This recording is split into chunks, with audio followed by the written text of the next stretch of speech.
Hey guys, in today's video, we are going to be checking out my new access control system. You've probably already seen it appear a little bit in a few of my videos here on my channel, but I haven't done an official video really of any kind really about it. Today I'm actually starting the video in my closet / storage room here because that is where the access control panel is located and where we will be starting this video. Anyway, if we pan over, we can see here this is the actual control panel for it. So this is the brains of the access control system, and as you can see, I currently have it in a Siemens enclosure. This actually used to have a slave panel in it, but I took that out and used it to house the access control panel or board. It's not ideal by any means. I made it work just to save from having to buy another enclosure.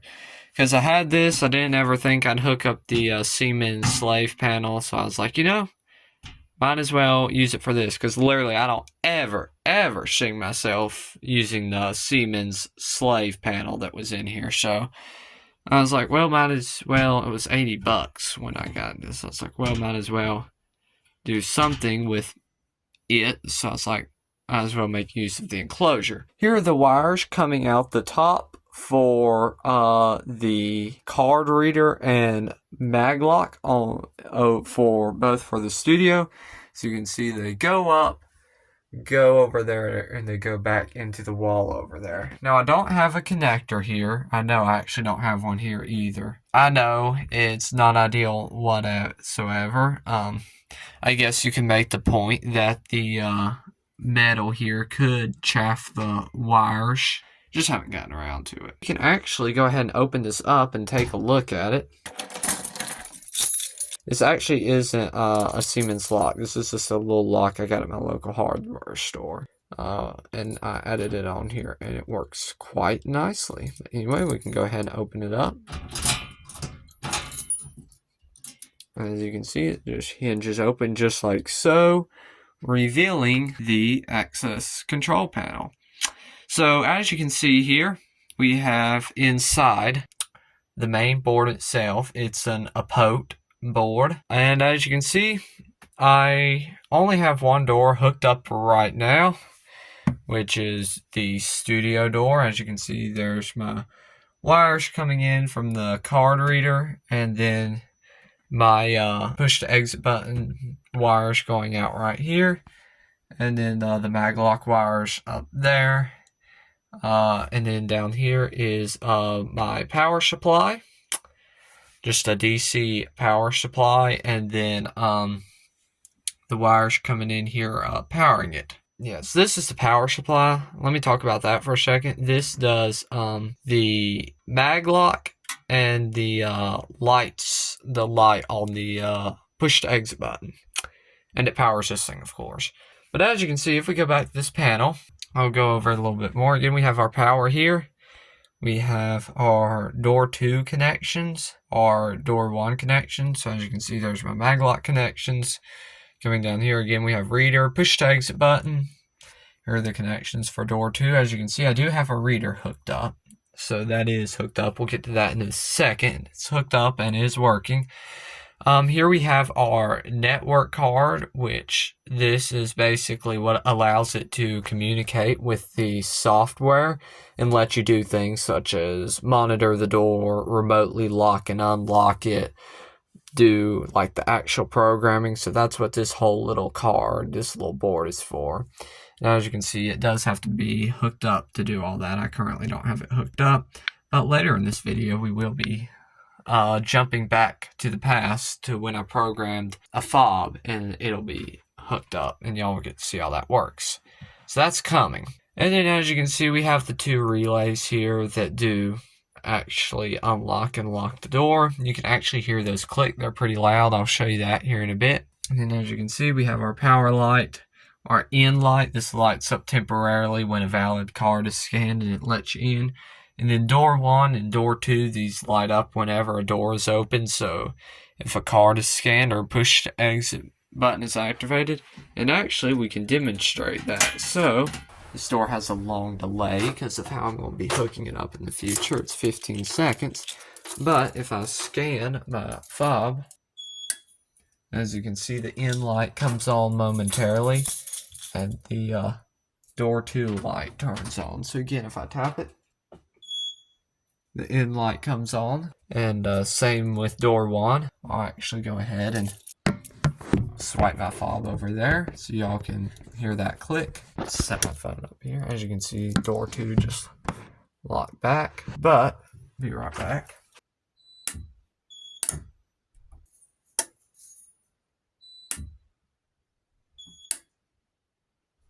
As you can see, the door 2 light is off. And then this junction box is actually future proofing. You'll see what that's for in my next access control system update. The system is not done by any means. However, stage 1 of it is done. I'm gonna go ahead and lock it back up. These splices need to be fixed, but now let's talk about what we actually have on the system. So I know you're curious what readers I went with. I actually went with HID readers. That's right, we have HID readers on this system. We'll take a look at those in a second. They are the Proxpoint, let's see, they are the HID Proxpoint Plus mini readers. I'm pretty sure is what they're called. The 6005 version, which is the weakened version, because this is a weakened system. So anyway, those are the readers I went with. And then as far as credentials, I went with HID Prox credentials, although these readers will read really any HID credentials, as I'll show you in a bit. My primary credential, as you can see, is I have this HID Prox fob. So this is what I use most of the time when coming in and out of the system. I actually have another credential programmed in. It's a card, but we'll get to that in a bit.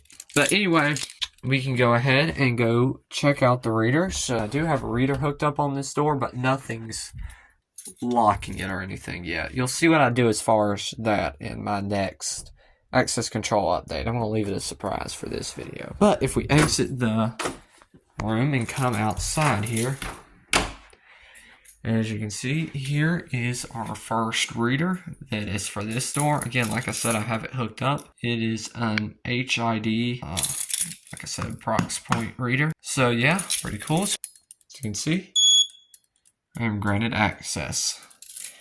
And I don't know if you heard it click in there or not, but yeah. But yeah, if I go in here, you can see the lights on in there for door 2. If I get a, let's see, get this guy right here. This is another fob that transmits on 125 kilohertz, I believe. I'm saying that right. I always get all those things mixed up. I guess it's 125 kilohertz. I don't think it's 13.56 megahertz. I'm pretty sure these transmit on 125 kilohertz, which is what this fob transmits on. So as you can see, I have another fob like that, but as you can see, it won't read it. It won't even beep. Won't even acknowledge it. And I have other things that are these like non-HID brand fobs. It won't read them. However, if I take an HID one, it will read it. So that's pretty cool. Like I said, this is a 2-door controller, and there's 2 doors on this system. That's right, there's another door. So let's go check that out. So this is door 1, or as it's set up on the system, door 2.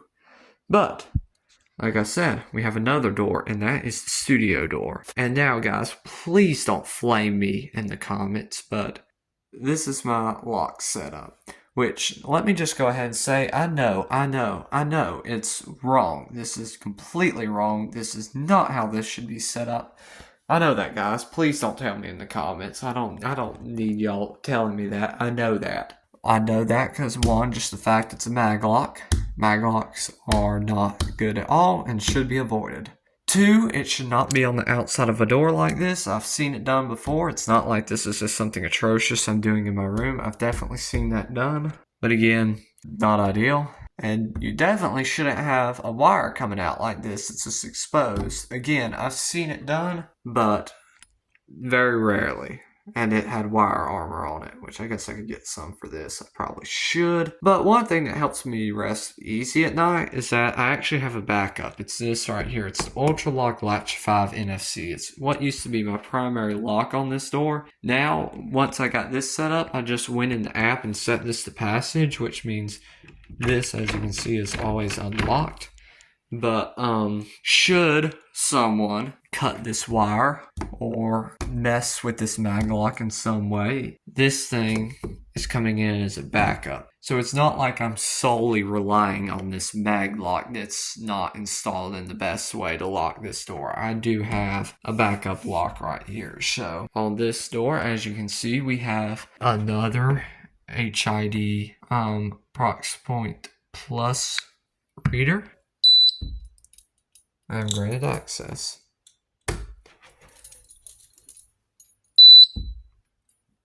This time, this reader, I have the green LED light wire hooked up. So as you can see, the light stays green for a little bit. Another thing I like about this magnet lock is it has an indicator light on it. So if I scan this, as you can see, the light turns off.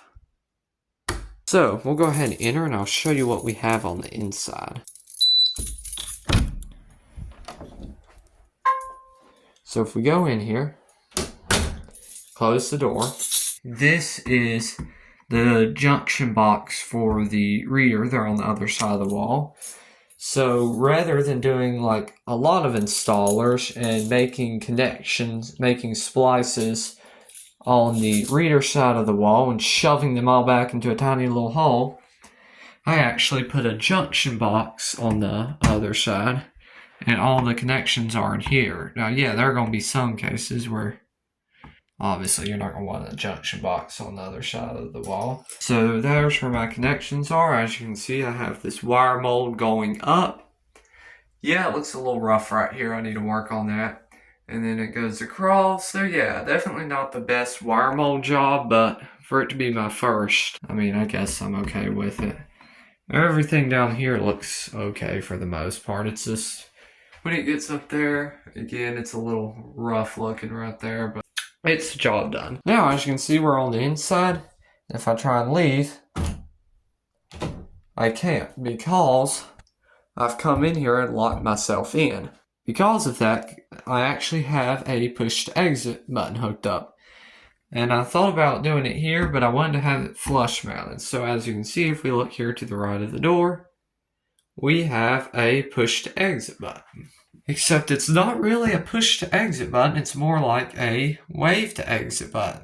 Because as you can see, it is no touch. This is an infrared push to exit button. So that's pretty cool. And as you can see, when I want to leave, just wave my hand and the door is open. So I can just wave my hand.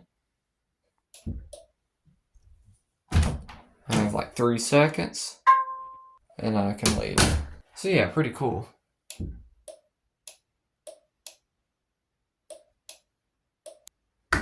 Now again, this push to exit button actually isn't up to code. You couldn't use just this button like I am because this is all electronic and how this button is set up.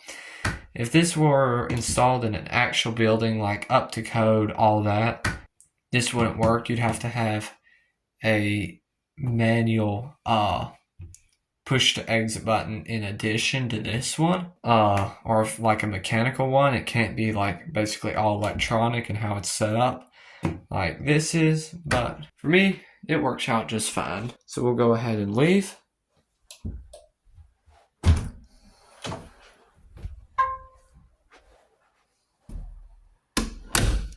And go back over here. Again, nothing's locking this door, so we can just enter in.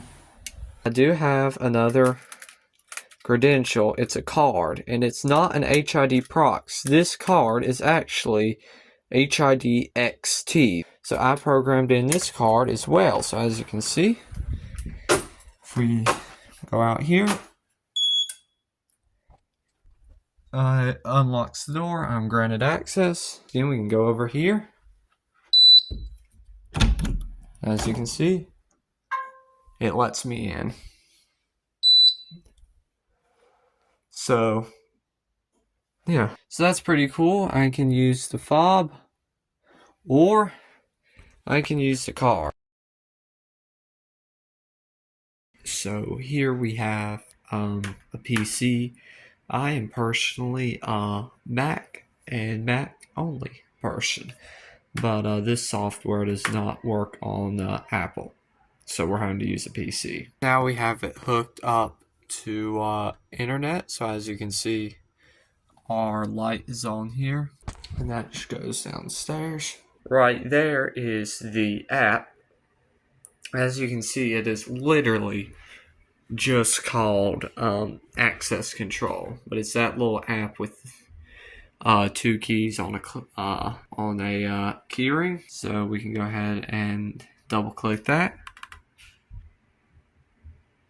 As you can see, it says please wait, and it brings up this right here. So I'll go ahead and sign in.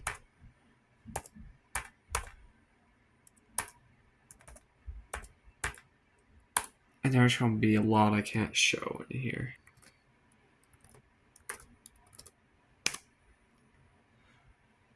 And any minute now, there we go.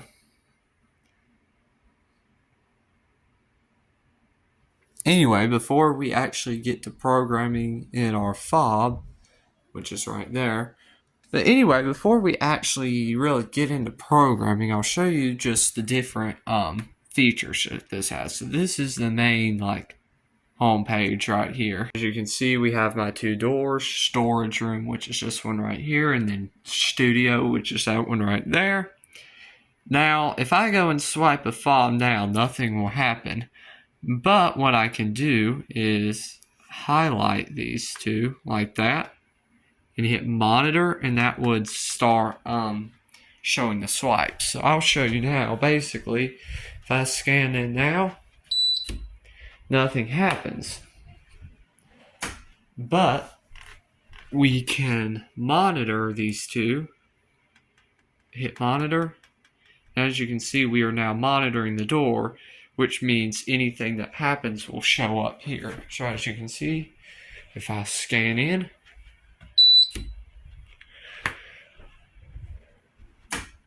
we can see it comes up right here as saying a check mark, the time, what door, and then my name. And as you can see, there's a picture of me, and it gives some information about me. I can't show the car number, but user ID 1, name Kemp Allen. If I had a department set up, it'd show it there. Read date, and then studio in. Same as if I do this one.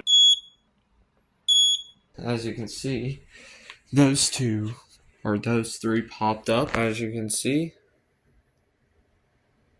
storage room in, and then right there's me. Now, say I swipe an invalid fob, which this one, as you can see, it's invalid now. It won't be long. That shows up as being invalid, which actually, let me clear all these. That way, actually right click. I forgot I can just hit clear event window. But now let me monitor. We can also just monitor one door. Like I'll monitor the studio. And now as you can see, if I swipe, it should, as you can see, studio in tells the time, and it says no access. Why does it say Thursday? Clearly says Wednesday right here. Okay. Oops, did not mean to do that. And I guess it's fine if y'all see that card number. But anyway.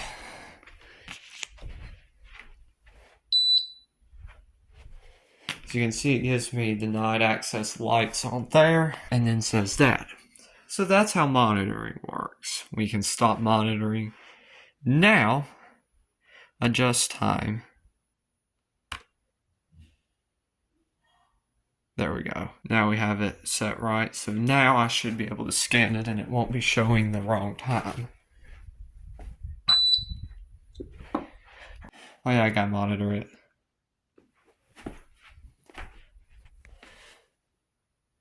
Okay, as you can see, it is now showing the correct time. So that's a pretty simple fix. Stop. Now, another thing we can do, my favorite thing on here is remote open. So I'll show you how that works. If we click on the door and then hit remote open, I can remotely open it. So if I hit OK, as you can see, it remotely unlocks the door. So again, I can hit remote open.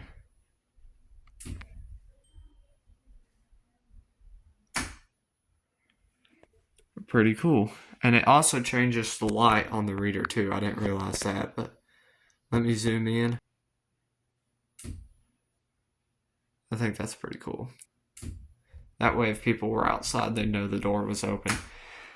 And I can do them both.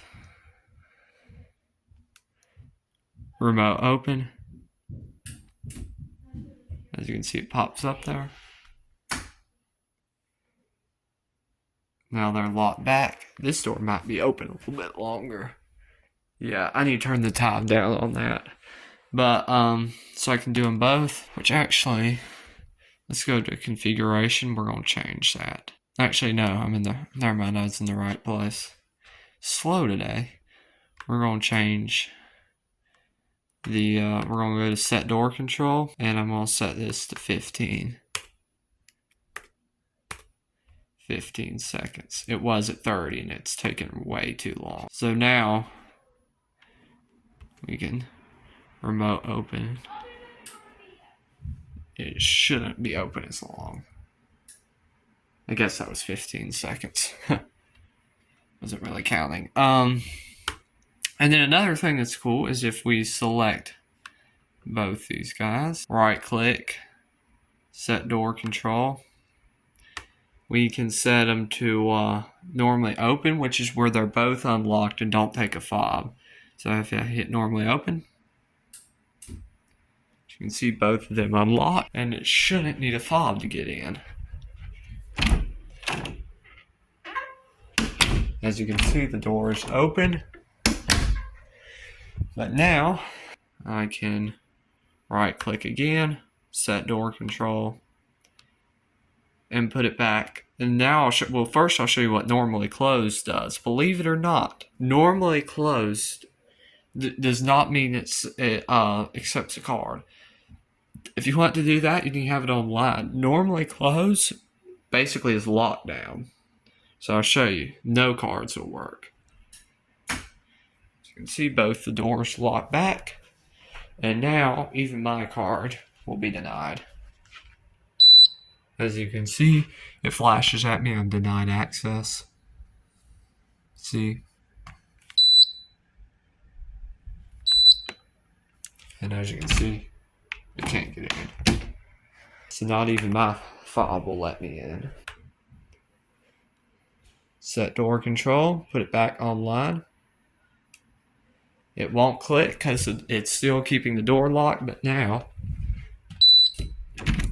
I'm granted access. So pretty cool. Anyway, what we're going to do now is I can query swipe records. That's pretty cool. Can't really show that though. And now we're going to go to configuration. There's probably a lot I'm forgetting to show. Controllers, that's just a controller right there. Department. I don't have that set up. Personnel. Can't show that. And then access privilege. Basically shows what I have access to. Anyway, here's where we're going to add my card. But first of all, I'm actually going to edit this. So I'm going to hit edit up here at the top. I'm going to change this to where it says Kemp Allen and then dash card. And then this, I was wanting to download that. Okay, we're just going to name that Kemp Allen card. I was thought about deleting it, but I won't. Stop doing that. Now we're going to hit OK. And now we're going to auto add. We're going to hit door. We'll change this to studio. Next. Now I'm going to swipe.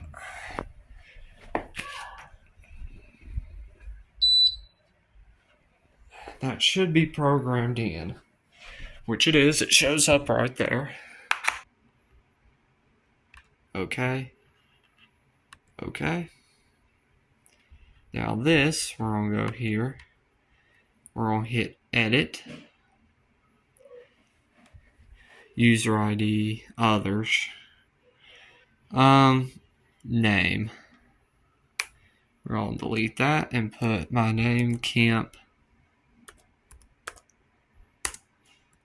Allen.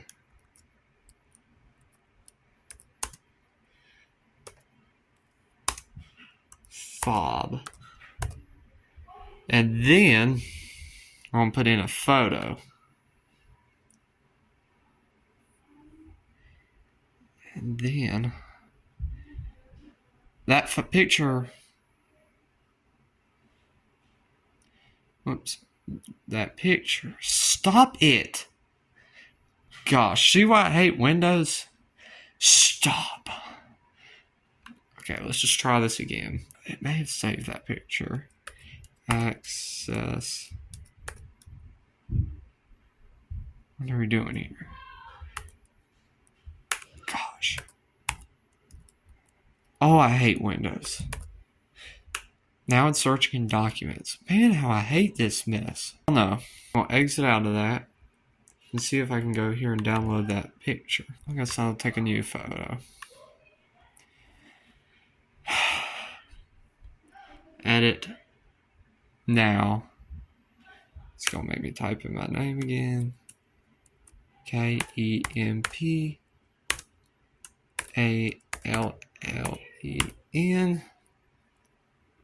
That's good.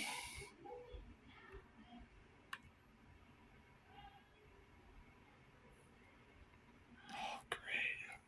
It's not a flattering picture. Photo.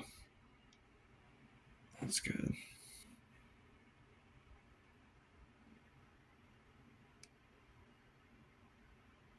It did that last time. Here's what I gotta do.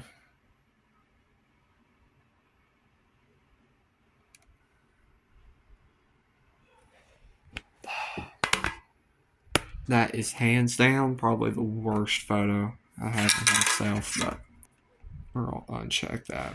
I'm not using that feature. Not gonna worry about any of that. Bang. Now, there I am. Now I've gotta go to privilege and set my privilege. So I'm gonna select, I'm gonna do control click, and then I'm gonna hit that. Can you just do what I... There we go, move those both over there. Now here's where it gets difficult. That's how stupid window is. See what this is doing? I think it's that one right there for save. Yes. Are you sure update? Yes, I'm sure update.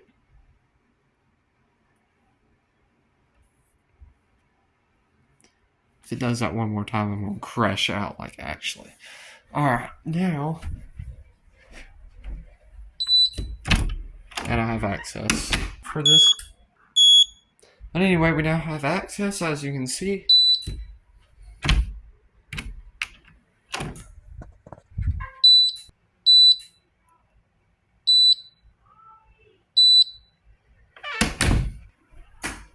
we can monitor that and see it in action.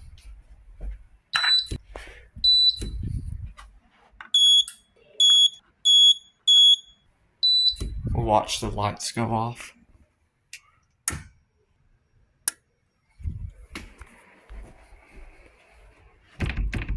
Okay. As you can see, here everything is. Stop monitoring. There's my face. Oh wow. Beautiful. Alright. File. Exit. Can you just stop? Actually stop. There we go. And now I gotta wind this cable all back up. But now, should have access. Watch me not have access here in a bit.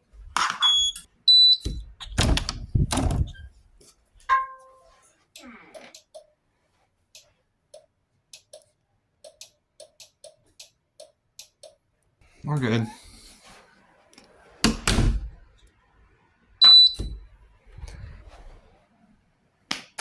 Alright.